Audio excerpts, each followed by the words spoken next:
नमस्कार। प्रादेशिक समाचार के साथ मैं ज्ञानेश्वर प्रसाद श्रीवास्तव। पहले मुख्य समाचार। प्रधानमंत्री नरेंद्र मोदी ने विश्व पर्यावरण दिवस पर वर्चुअल कार्यक्रम को किया संबोधित। कहा, स्वच्छ ऊर्जा के अनेक लाभ देश के कृषि क्षेत्र तक पहुंचे हैं। राज्य में 24 घंटे में 1170 लोगों ने कोरोना को हराया। 478 नए संक्रमित मिले। जनजातीय सलाहकार परिषद टीएसी नियमावली में बड़ा बदलाव। अब राज्यपाल की जगह मुख्यमंत्री सदस्यों का करेंगे मनोनयन। अधिसूचना जारी। और चुनाव आयोग ने उम्मीदवारों द्वारा झूठा शपथ पत्र देने के मामले में उम्मीदवारी रद्द करने और कारावास की अवधि बढ़ाकर 2 वर्ष करने की सिफारिश की। और अब समाचारों से पहले एक जरूरी संदेश। कोरोना संक्रमण को देखते हुए आपसे अपील है कि लापरवाही न बरतें और इन आसान उपायों का पालन कर सुरक्षित रहें। मास्क लगाएं, 2 गज की सुरक्षित दूरी बनाए रखें, बार-बार हाथ धोएं, साफ सफाई रखें और टीका जरूर लगवाएं। लोगों को कोविड से संबंधित जानकारी देने और उनके मार्गदर्शन के लिए राष्ट्रीय हेल्पलाइन नंबर कार्यरत है। इसका नंबर है 011-239-78046 और 1075। इसके अलावा राज्य हेल्पलाइन नंबर 104 डायल कर समस्या का त्वरित समाधान लिया जा सकता है। और अब चलते हैं समाचारों की ओर। प्रधानमंत्री नरेंद्र मोदी ने कहा है कि स्वच्छ ऊर्जा के अनेक लाभ देश के कृषि क्षेत्र तक पहुंचे हैं। विश्व पर्यावरण दिवस के अवसर पर एक वर्चुअल कार्यक्रम को संबोधित करते हुए प्रधानमंत्री ने कहा कि एथेनॉल आज पर्यावरण को स्वस्थ बनाए रखने में प्राथमिकता बन गया है। प्रधानमंत्री ने 2020 से 2025 के दौरान भारत में एथेनॉल मिश्रण की रूपरेखा के बारे में एक विशेषज्ञ समिति की रिपोर्ट जारी की। उन्होंने पुणे में 3 स्थानों पर E100 डिस्पोजिंग स्टेशनों की प्रायोगिक परियोजना का भी शुभारंभ किया। प्रधानमंत्री ने इस अवसर पर देश के विभिन्न भागों के किसानों से बातचीत भी की। इस अवसर पर पर्यावरण मंत्री प्रकाश जावड़ेकर ने कहा कि भारत में हर दिन पर्यावरण दिवस होता है। उन्होंने कहा कि भारत में वृक्षों, मवेशियों और पक्षियों का हमेशा सम्मान किया जाता है। विश्व पर्यावरण दिवस पर आज राज्य भर में कई कार्यक्रमों का आयोजन किया जा रहा है। इस अवसर पर केंद्रीय जल शक्ति मंत्रालय द्वारा आयोजित अंतर्राष्ट्रीय क्विज कंपटीशन गंगा क्वेस्ट 2021 का फाइनल राउंड आज होगा। इस प्रतियोगिता में विश्व के 113 से ज्यादा देशों से चयनित 216 प्रतिभागी शामिल होंगे। इन चयनित प्रतिभागियों में झारखंड से भी 28 प्रतिभागी शामिल हैं। राज्य के इन सफल प्रतिभागियों में खूंटी से 18, पूर्वी सिंहभूम से 4, बोकारो से 2, रांची, सरायकेला, देवघर और दुमका से 1-1 चयनित प्रतिभागी शामिल हैं। गौरतलब है कि अप्रैल महीने के प्रथम सप्ताह से इस क्विज कंपटीशन की शुरुआत हुई थी और इसमें सबसे ज्यादा 1,10,111 आवेदन झारखंड की ओर से आए थे।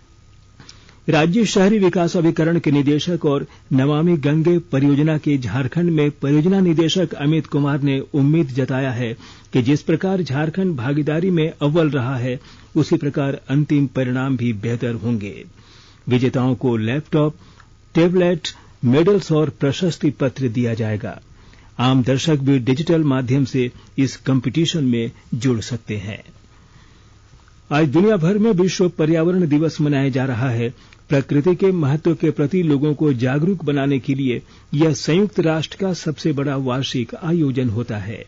संयुक्त राष्ट्र महासभा ने 1972 में स्टॉकहोम सम्मेलन में विश्व पर्यावरण दिवस मनाने की घोषणा की थी।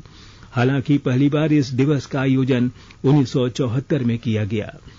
इस वर्ष के विश्व पर्यावरण दिवस का विषय है पुनर्चिंतन, पुनर्सृजन और पुनर्स्थापना।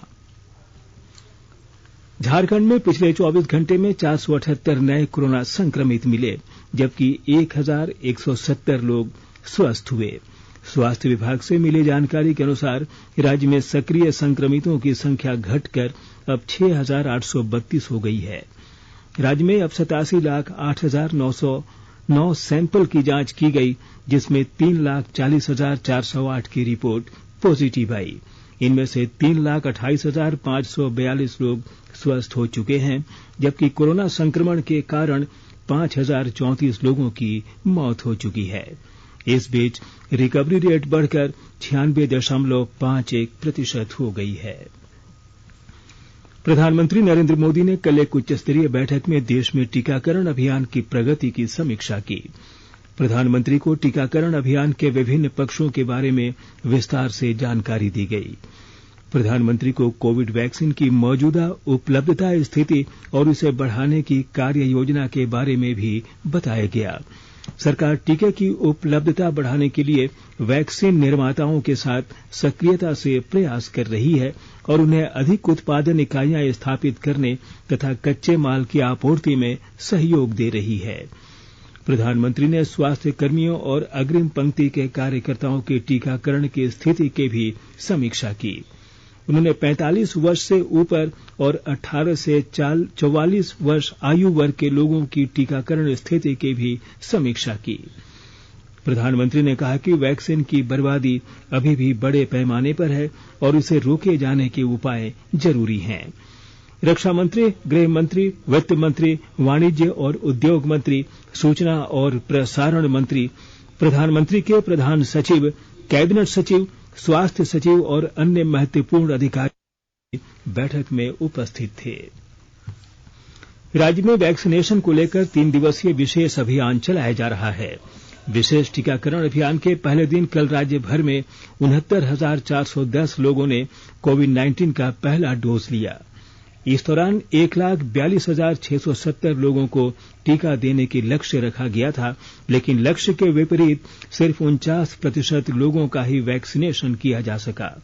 इस दौरान 6,432 लोगों ने कोविड-19 का दूसरा डोज लिया। आकाशवाणी के ताजा तरीन समाचारों के लिए आप हमारी वेबसाइट newsonair.com पर लॉग ऑन कर सकते हैं। ताजा समाचार Twitter handle @AIR news alerts और Facebook page All India Radio News पर भी उपलब्ध है। आप प्रादेशिक समाचार एकांश को ट्विटर हैंडल @AIR न्यूज _ और फेसबुक पेज तथा YouTube channel AIR news Ranchi पर भी हमारे बुलेटिन सुन सकते हैं। प्रादेशिक समाचार आप आकाशवाणी रांची से सुन रहे हैं और अब पेश है कोरोना से बचाव के कुछ संदेश। चलो मिलकर एक शुरुआत करें, चलो एक साथ चलो रोकेंगे भारत में कोविड-19 से बचाव और सुरक्षित रहने के 3 उपाय।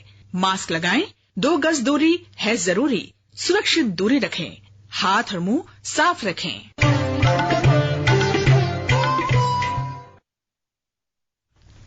प्रादेशिक समाचार में आपका फिर से स्वागत है। केंद्र सरकार कोविड-19 महामारी के दौरान नागरिकों की सुविधा के लिए बनाई गई राष्ट्रीय स्तर की 4 हेल्पलाइन के बारे में जागरूकता पैदा कर रही है। सूचना और प्रसारण मंत्रालय अपने विभिन्न विभागों के जरिए इन हेल्पलाइन के बारे में जागरूकता को बढ़ावा दे रहा है। विभिन्न हेल्पलाइन नंबर इस प्रकार हैं। कोविड संबंधी सवालों का जवाब देने के लिए स्वास्थ्य और परिवार कल्याण मंत्रालय की हेल्पलाइन 1075, महिला और बाल विकास मंत्रालय की चाइल्ड हेल्पलाइन 1098, मनोवैज्ञानिक सहायता के लिए राष्ट्रीय मानसिक स्वास्थ्य और न्यूरो साइंसेज संस्थान निमहांस की हेल्पलाइन 08046110007, कोविड-19 से जुड़ी किसी भी समस्या के लिए राष्ट्रीय हेल्पलाइन नंबर 01123978046 या 1075 और राज्य हेल्पलाइन नंबर 104 डायल कर समस्या का त्वरित समाधान लिया जा सकता है। कोरोना काल में बेहतर स्वास्थ्य सुविधा के लिए विभिन्न मानकों पर खरा उतरने के बाद रामगढ़ सदर अस्पताल को परिवार कल्याण मंत्रालय द्वारा 2 पुरस्कारों से नवाजा गया है। रामगढ़ जिले की सिविल सर्जन गीता सिन्हा मानकी ने बताया कि पहला पुरस्कार लक्ष्य के तहत मिला है, जो लेबर रूम और ऑपरेशन थिएटर में बेहतर कार्य के लिए दिया गया है, जबकि दूसरा पुरस्कार कायाकल्प के तहत मिला है, जिसके लिए खूंटी सदर अस्पताल का भी चयन हुआ है। दोनों अस्पतालों को पुरस्कार स्वरूप 25-25 लाख रुपए की राशि दी गई है। राज्य में अब ट्रांसजेंडर कोरोना वैक्सीन देने की शुरुआत हो गई है। इसके लिए कल रांची के रोसपा टावर में विशेष कैंप लगाया गया। कोविड-19 सुरक्षा वाहन के माध्यम से 11 ट्रांसजेंडरों को टीके लगाए गए। इससे पहले उपायुक्त छवि रंजन ने उनके सवालों के जवाब देकर उनकी भ्रांतियां दूर की। सिमडेगा जिले के ठेठईटांगर पंचायत के कोनबेगी गांव के ग्रामीण टीकाकरण के प्रति जागरूक हो रहे हैं। इस गांव में 2-2 शिविरों के माध्यम से 350 लोगों को टीका लगाया गया है।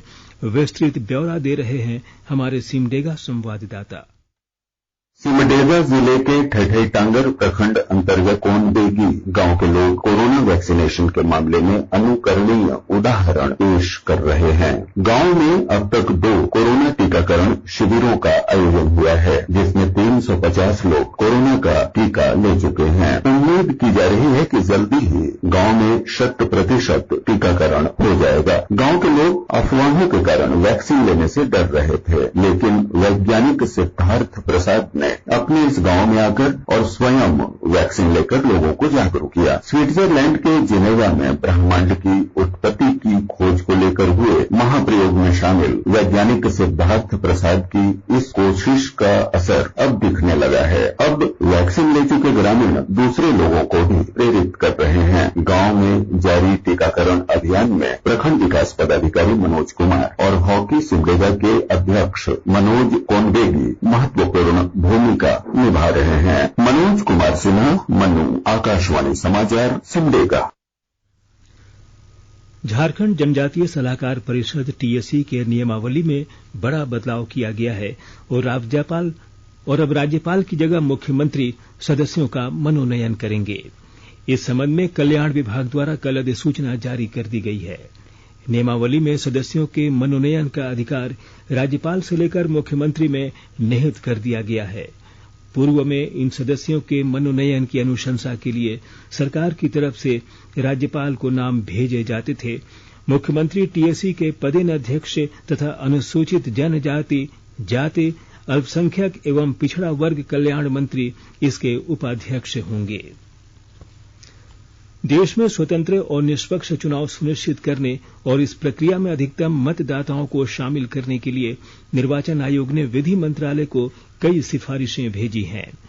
इनमें उम्मीदवारों द्वारा झूठा शपथ पत्र देने के मामले में उम्मीदवारी रद्द करने और कारावास की अवधि बढ़ाकर 2 वर्ष करने की सिफारिश भी शामिल है। आकाशवाणी के साथ एक विशेष भेंट वार्ता में मुख्य निर्वाचन आयुक्त सुशील चंद्रा की आयोग ने 18 वर्ष की आयु होने पर लोगों के नाम मतदाता सूची में शामिल करने के लिए 1 से अधिक कट ऑफ तारीख तय करने के बारे में विधि मंत्रालय को आवश्यक संशोधन करने के सुझाव दिए हैं। वर्तमान नियमों के अनुसार केवल उन्हीं लोगों के नाम मतदाता सूची में शामिल किए जाते हैं जो 1 जनवरी तक 18 वर्ष के हो चुके होते हैं। एक अन्य प्रमुख सुधार में केंद्र या निर्वाचन आयोग ने मतदान पहचान पत्रों के दोहरीकरण को रोकने के लिए मतदाता पहचान पत्र को आधार कार्ड से जोड़ने का सुझाव दिया है। जनजातीय मामलों के केंद्रीय मंत्री अर्जुन मुंडा, स्थानीय विधायक नीलकंठ सिंह मुंडा और उपायुक्त शशि रंजन ने कल खूंटी में संयुक्त रूप से बीज वितरण का ऑनलाइन शुभारंभ किया। इस दौरान कृषि जागरूकता रथ को भी हरी झंडी दिखाकर रवाना किया गया। इस मौके पर पूर्व मंत्री नीलकंठ सिंह मुंडा ने कहा कि मानसून आने से पहले ही कृषकों को बीज उपलब्ध कराया जा रहा है, जिससे किसानों को लाभ मिलेगा। उन्होंने खूंटी में कृषि विकास की संभावनाओं पर चर्चा करते हुए किसानों से बीज का सही इस्तेमाल करने की भी अपील की। मॉरिशस के दिवंगत पूर्व राष्ट्रपति अनिरुद्ध जगन्नाथ के सम्मान में भारत में आज एक दिन का राजकीय शोक रखा गया है। श्री जगन्नाथ का बृहस्पतिवार को निधन हो गया था। राजकीय शोक के प्रतीक स्वरूप देश के सभी सरकारी भवनों पर राष्ट्रध्वज आधा झुका रहेगा और कोई सरकारी आयोजन नहीं होगा। और अब अंत में मुख्य समाचार एक बार फिर। प्रधानमंत्री नरेंद्र मोदी ने विश्व पर्यावरण दिवस पर वर्चुअल कार्यक्रम को किया संबोधित। कहा, स्वच्छ ऊर्जा के अनेक लाभ देश के कृषि क्षेत्र तक पहुंचे हैं। राज्य में 24 घंटे में 1170 लोगों ने कोरोना को हराया, 478 नए संक्रमित मिले। जनजातीय सलाहकार परिषद टीएससी नियमावली में बड़ा बदलाव। अब राज्यपाल की जगह मुख्यमंत्री सदस्यों का करेंगे मनोनयन, अधिसूचना जारी। और चुनाव आयोग ने उम्मीदवारों द्वारा झूठा शपथ पत्र देने के मामले में उम्मीदवारी रद्द करने और कारावास की अवधि बढ़ाकर 2 वर्ष करने की सिफारिश की।